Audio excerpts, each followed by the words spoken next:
আজকের এই পবিত্র ওরস মাহফিল হযরত খাজা নাদির আলী চিশতির 117তম উৎসবে আয়োজিত এই মাহফিলের সম্মানিত সভাপতি সাহেব, প্রধান অতিথি সাহেব, বিশেষ অতিথিবৃন্দ, দূর দূরান্ত থেকে আগত আশেকান ভক্তবৃন্দ, অত্র এলাকাবাসী, পর্দার আড়ালের মা ভগ্নী এবং সর্বসাধারণের প্রতি আমার ভক্তি নিবেদন, ভক্তিপূর্ণ সালাম। আসসালামু আলাইকুম।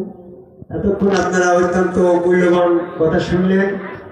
আমি সংক্ষিপ্ত পরিসরে যে কথাটা আপনাদের জ্ঞাতার্থে জানাতে চাচ্ছি সেটা হচ্ছে, আমরা যে অলির দরবারে উপস্থিত হয়েছি, অলি শব্দের অর্থ হচ্ছে বন্ধু, আল্লাহর অলি, আল্লাহর বন্ধু।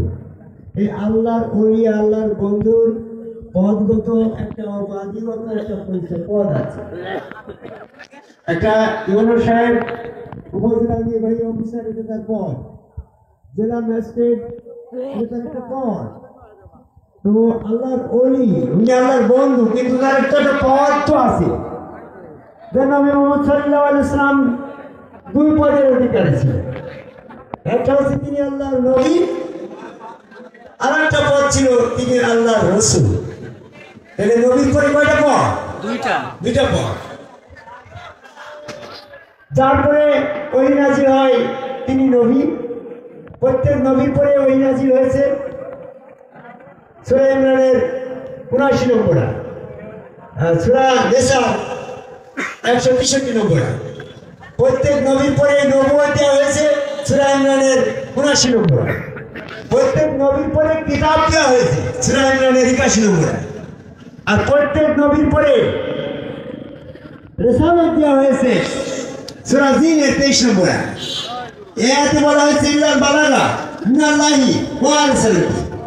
আল্লাহ পাকের পক্ষ থেকে নবুয়ত, ওহী এবং কিতাব পৌঁছানোর পরে তাকে রিসালাত দেওয়া হয়েছে, যেটা রাসূল পদ। তাহলে আমার নবী মুহাম্মদ সাল্লাল্লাহু আলাইহি ওয়াসাল্লামের পরে রাসূল পদ ছিল, নবী পদ ছিল। কয় পদের অধিকারী ছিলেন তিনি? দুই পদের অধিকারী ছিলেন। সূরা আযমের ৪০ নম্বর আয়াতে বলা হয়েছে তিনি আল্লাহর রাসূল এবং শেষ নবী। তাহলে রাসূল পদটা থেকে গেল, আর নবী পদটা স্টপ হয়ে গেল। এই নবুয়ত পদ হস্তান্তরযোগ্য নয়, মহারাজ রিসালাত পদটা হস্তান্তরযোগ্য। সূরা নূরের ১২৪ নম্বর আয়াত। তো আমি ওটা বিস্তারিত বলতে গেলে সময় পাবো না, তবে সংক্ষিপ্ত পরিসরে বলতে চাই, নবুয়ত পদ শেষ হয়েছে, রিসালাত পদ শুরু হয়েছে। সূরা ইমরানের ৮১ নম্বর আয়াতে নবীদের কাছ থেকে এমন কিভাবে অঙ্গীকার নিয়েছিলেন যে এক একজন নবী এক একজন রাসূলকে রিসালাত দিয়ে সাহায্য করবে। তো নবী মুহাম্মদ সাল্লাল্লাহু আলাইহি ওয়াসাল্লাম এই অঙ্গীকারে আবদ্ধ ছিলেন। সূরা আযমের ৭ নম্বর আয়াত। এই আয়াতের অঙ্গীকারে আবদ্ধ থাকার পরে আল্লাহ রাব্বুল আলামিন তার ওহী সম্পর্কে জানিয়ে দিলেন। সূরা মায়দার ৬৭ নম্বর আয়াতে বলছে, হে রাসূল, তোমার পরে যে অঙ্গীকারে ছিল এটা তুমি পৌঁছে দাও না কেন? ওমা বালাগতা রিসালাতি, যদি তুমি রিসালাত পৌঁছে না দাও তোমার কিছুই করা হইল না। এই রিসালাত পদ তিনি হস্তান্তর করে গেলেন হযরত আলীর কাছে। এই রিসালাত পদ হস্তান্তর না করে গেলে ওনার জীবনে কিছুই করা হইল না, স্বয়ং আল্লাহ বলছে। তাহলে রিসালাতের উদ্দেশ্যে, যে উদ্দেশ্যে রিসালাত জারি হয়েছিল, সেই উদ্দেশ্য যদি আজকে আমরা বাস্তবায়ন না করি, তাহলে আমাদের জীবনে কলেমা, নামাজ, রোজা, হজ, যাকাত, শরীয়ত মারফত কোনোই কাজে আসবে না যদি রিসালাতের উদ্দেশ্য আমার জীবনে বাস্তবায়ন না করি। আমি সেখানে কিছু কথা বলতে চাই। আসেন, আল্লাহ রাব্বুল আলামিন মানব ফেরেশতা সৃষ্টি করল, জিন সৃষ্টি করল, তারপরে তিনি কেন এই মানুষ তৈরি করার সিদ্ধান্ত নেন? সূরা বাকারা ৩০ নম্বর আয়াতে বলছে, আমি জমিনে আমার প্রতিনিধি নির্ধারণ করব। আল্লাহ পাকের প্রতিনিধি। অনেকে এই আয়াতটি বিভ্রান্তি করে বলে মানুষ হচ্ছে এই জীব জানোয়ার, হাঁস, মুরগি, গরু, ছাগলের প্রতিনিধি। তো এই মানুষ কি জীব জানোয়ার, হাঁস, মুরগি, গরু, ছাগলের প্রতিনিধি না আল্লাহর প্রতিনিধি? এই ব্যাপারে বিভ্রান্তি নিরসনের জন্য আমি এটা বলতে চাচ্ছি যে আমরা যদি যত মানুষ আছে এর যদি জীব জানোয়ার, হাঁস, মুরগির প্রতিনিধি হই, জীব জানোয়ার হাঁস মুরগি তো আমরা সবাই বাড়িতে পুষি না? কেউ গরু পুষি, কেউ ছাগল পুষি, কেউ মুরগি পুষি, কেউ বা ঘোড়া পুষি, কেউ বা মহিষ, এরকম বিভিন্ন পশু পাখির প্রতিনিধিত্ব আমরা করি না? তো এই দিক থেকে বলতে গেলে পৃথিবীর সমস্ত মানুষের প্রতিনিধি, তাই তো? কিন্তু আমি গবেষণা করে দেখলাম পৃথিবীর সমস্ত মানুষ প্রতিনিধি নয়। সূরা নূরের 55 নম্বর আয়াত দেখেন, যারা ঈমান আনবে এবং সৎকর্ম করবে তাদের ভিতর থেকে আল্লাহ যাকে ইচ্ছা তাকে প্রতিনিধি দেবে। এই প্রতিনিধি কিন্তু হাঁস মুরগির প্রতিনিধি আর থাকলো না, এরা আল্লাহ প্রতিনিধিত্ব দান করবে, সেই প্রতিনিধি হচ্ছে এই মানুষ। বুঝতে পারছেন? তাহলে আমি প্রতিনিধি সৃষ্টি করার উদ্দেশ্যটা বলতে গেলে সময় পাবো না, তবে আমি সংক্ষিপ্ত বলতে চাচ্ছি। আল্লাহকে স্রষ্টা বলে সকলেই সৃষ্টিকর্তাকে সেজদা করে, আসমান জমিনে যা কিছু আছে সকলে আল্লাহকে সেজদা করে। সূরা নাহলের 15 নম্বর আয়াত। আসমান জমিনে যা কিছু আছে সকলে আল্লাহর কাছে আত্মসমর্পণ করে। সূরা ইমরানের 83 নম্বর আয়াত। আসমান জমিনে যা কিছু আছে সকলেই আল্লাহ পাকের পবিত্রতা মহিমা বর্ণনা করে। সূরা হাদীদের 1 নম্বর আয়াত। সমস্ত সৃষ্টি আল্লাহ পাককে প্রভু বলে স্বীকার করে, ইবন ইবলিস আল্লাহকে প্রভু বলে স্বীকার করে। সূরা হিজরের 39 নম্বর আয়াত। তারপরে সমস্ত জীব জগৎ তৈরি করে আল্লাহ রাব্বুল আলামিন এই মর্মে অঙ্গীকার নিয়েছেন, আলাস্তু বিরাব্বিকুম, আমি কি তোমাদের রব নহি? সূরা আরাফের 172 নম্বর আয়াত। তো সমস্ত সৃষ্টি আল্লাহকে প্রভু বলল, সমস্ত সৃষ্টি আল্লাহকে সেজদা করল, সমস্ত সৃষ্টি আল্লাহর কাছে আত্মসমর্পণ করল। এই মর্মে যদি সিদ্ধান্তটা শেষ করা হয় তাহলে সমস্ত সৃষ্টি জান্নাতবাসী হয়ে যায়। এখন যদি সকলেই জান্নাতবাসী হয়ে যায় তাহলে দোজখ তো ফাঁকা হয়ে থাকে। দোজখ থেকে দোজখই কাকে দিবে? তখন আল্লাহ এমন একটা সিদ্ধান্ত নিলেন যে পাপ কর্ম যে করবে তাকে নিয়ে দোজখ পূর্ণ করবে। তো তখন দেখা গেল সমস্ত সৃষ্টির মাঝে পাপ পুণ্যের বিষয়টা যখন ইচ্ছা শক্তি স্বাধীনতা দিয়ে ছেড়ে দেওয়া হলো, তখন সমস্ত মানুষ পাপে লিপ্ত হয়ে গেল। সূরা নূরের 14 নম্বর আয়াত থেকে দেখেন, দুনিয়াতে তোমরা যে সমস্ত কর্মে লিপ্ত আছো, আমি যদি আল্লাহ তোমাদেরকে দয়া ক্ষমা না করতাম তাহলে মহাশাস্তির থেকে কেউ রেহাই পেতে না। তাহলে এখানে পাপ কর্মে সবাই ফাঁস হয়ে গেল না? তখন আল্লাহ চিন্তা করলো পাপ পুণ্যের মাধ্যমে যদি আমি দোজখ বেহেশত নির্ধারণ করি, বিচারের ফয়সালা করি, তাহলে 100% মানুষ দোজখে চলে যাচ্ছে, বেহেশত ফাঁকা হয়ে যায়। তখন আল্লাহ চিন্তা করলো বেহেশতে যদি কাউকে দেওয়া লাগে তাহলে পাপ ক্ষমা করা লাগে, আর পাপ যদি আমি ক্ষমা করতে যাই, কাউকে যদি করি আর কাউকে না করি, তাহলে ন্যায় বিচার থাকে না। ন্যায় বিচার ঠিক রেখে যদি আমাকে পাপ ক্ষমা করতে হয়, তাহলে পাপ ক্ষমা করার একটা মানদণ্ড থাকা দরকার। আর পাপ ক্ষমা করার মানদণ্ডটা হচ্ছে যে আল্লাহ রাব্বুল আলামিন স্রষ্টা, তাকে সবাই সেজদা করছে, তাই স্রষ্টাকে সেজদা করতে কারোর আপত্তি নাই। সৃষ্টির মাঝে স্রষ্টাকে বসাই যখন ওয়াজুদুনি আদামা ওদিকে সেজদা করতে বলা হবে, তখন কেউ সেজদা করবে, কেউ করবে না। সূরা হজের 18 নম্বর আয়াতে বলা হয়েছে যে মানুষের ভিতরে অনেকেই করে, অনেকেই করে না। তাই তখন প্রতিনিধি, আল্লাহ পাকের প্রতিনিধি তৈরি করে সেই প্রতিনিধির মধ্যে নিজে বসে সেখানে সেজদার মাধ্যমে এরকম ভাবে যারা সেজদা করবে তারা মুমিন, তারা ক্ষমাপ্রাপ্ত হবে। আর যারা এই প্রতিনিধির মাধ্যমে আল্লাহকে সেজদা করবে না, তারা ইবলীসের অনুসারী অহংকারী কাফের, তাদেরকে তাদের পাপের কারণে দোজখে দেওয়া হবে। এই জন্য এই জন্য প্রতিনিধি সৃষ্টি করার ইচ্ছা পোষণ করে সূরা বাকারার 30 নম্বর আয়াতে বলল, ওয়াইসকানি রাব্বিকাল মালায়েকা তিনি জাইলিন ফিল করিবা, জমিনে আমি আমার প্রতিনিধি নির্ধারণ করব। এই প্রতিনিধি নির্ধারণ করার পরে তিনি এই প্রতিনিধিকে প্রতিষ্ঠিত করার জন্য সেখানে আল্লাহ পাকের প্রতিনিধি বিদায় আল্লাহর যে সেজদা প্রদত্ত, সেই সেজদা দেওয়ার প্রয়োজনীয়তা অনুভব করলেন।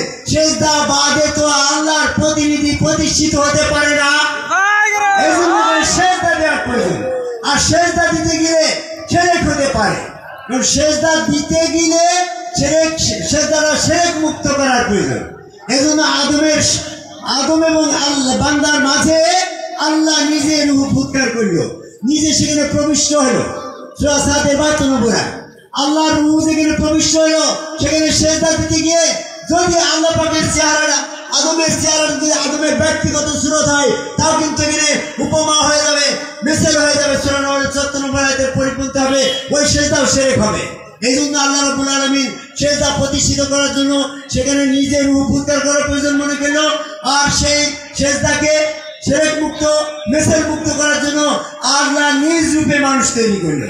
এজন্য আল্লাহ নিঃস্বতে মানুষ তৈরি করে সেখানে সেই রূপে সেজদা প্রতিষ্ঠিত করলো, যার জন্য খেলাফত প্রতিষ্ঠিত হয়ে গেল। সূরা ইনফিতরের 6-7-8 নম্বর আয়াতে দেখেন, ফি আইয়ুন সূরাত মাশা ফাসাওয়াকা ফাআদালাকা ফি আইয়ুন সূরাত। আল্লাহ নিঃস্বতে এই মানুষ তৈরি করে সেখানে যখন সেজদা দিল, ফেরেশতারা তখন সেজদা দিল কাকে? আদমকে নয়, ওয়াসজুদু লি আদম, আদমের দিকে। ফাইজা সাওয়াতু ওয়া নাফাতু ফীহি মির রূহি ফাকাউ লাহু সাজিদিন ফাসাদাল মালাইকাতু কুল্লুহুম ইল্লা ইবলিস। সমস্ত ফেরেশতারা সেজদা করেছিল একমাত্র ইবলিস ব্যতীত। সেজদার রহস্য ছিল কি? সেজদার রহস্য ছিল তিনটা। একটা হচ্ছে আল্লাহর খেলাফত, দ্বিতীয় হচ্ছে আল্লাহর রূহ, তৃতীয় হচ্ছে আল্লাহ নিজ রূপে এই মানুষ তৈরি। তাহলে আমাদের যার যার গুরু তার তার রাসূল। খেলাফত নবী মুহাম্মদ সাল্লাল্লাহু আলাইহি ওয়াসাল্লাম হযরত আলীকে রিসালাত দিয়ে গেল, তিনি রাসূল হয়ে গেল। এরকম হযরত আলী দিল হাসান বসরিকে তিনি রাসূল হয়ে গেল। আজকে বাবা নাদের আলী সৃষ্টি, উনি সেই রাসূল ছিলেন, উনি আল্লাহর ওলি ছিল, কিন্তু ওনার পর ছিল রাসূল। সমস্ত গুরুগণ রাসূল। অনেকেই এই ব্যাপারে আমার অনেক লেখা আছে আমার পবিত্র গ্রন্থ থেকে বিষয়ভিত্তিক আলোচনার ভিতরে।